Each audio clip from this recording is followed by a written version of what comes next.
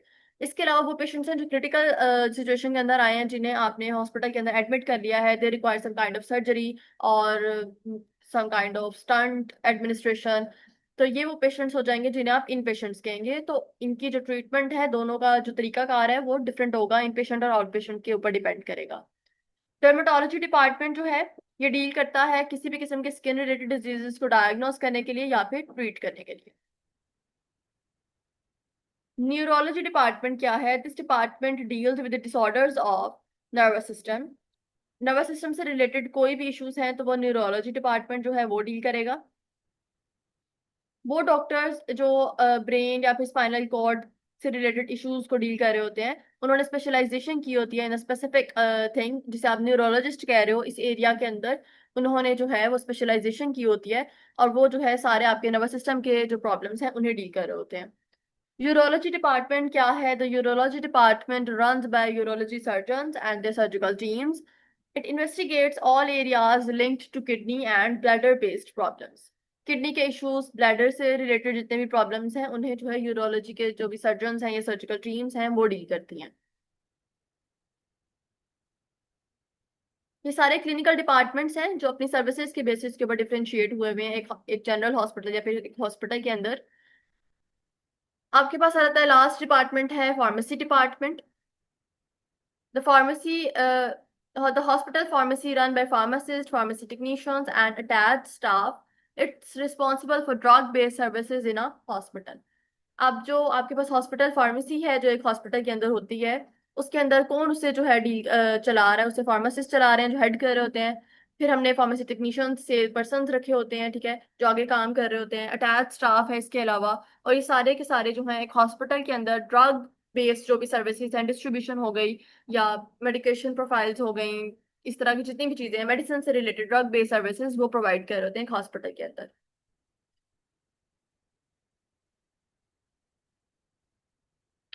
Next lecture के अंदर जो है हम लोग इंपॉर्टेंट हॉस्पिटल सर्विसेज, फार्मेसी का रोल इन अ हॉस्पिटल, और इसके अलावा जो है हॉस्पिटल फार्मेसी फॉर्मूलरी का जो है इंट्रोडक्शन जो है वो कवर करेंगे।